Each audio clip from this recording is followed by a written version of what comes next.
Well, I'd say that's where I started, really. I mean, what I started with was,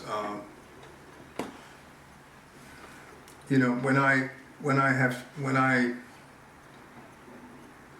a feeling you're born as a person, right? And then, and you're raised. Sometimes kids go to college and they're reborn again, new teachers, parents, new, intellectual fathers and mothers.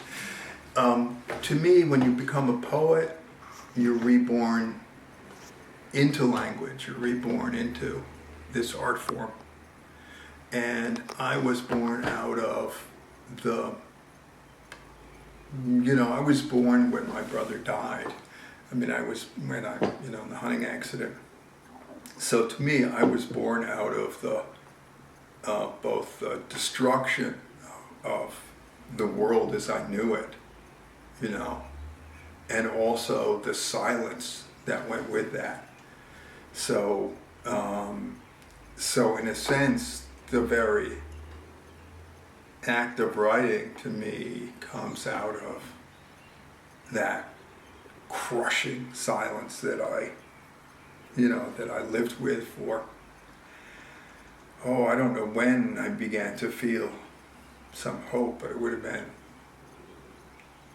5 or 6 years later, when I first started writing, and knew that there was something about language in poetry that was going to make it possible for me to live. And so that silence was really behind a lot of the poems. It's funny, I was thinking when a dear friend of mine, I wasn't close to him recently, but he was my first teacher, Mark Strand, just died, poet. And I can remember when I was a young poet, Mark said to me, he said, the poems you're writing, they're like icebergs, only instead of being 3/4 under the water, they're 9/10 in silence. They're, and then only the tip of language comes up, because the first poems I wrote were really both small and dark and cryptic, or surrealistic was the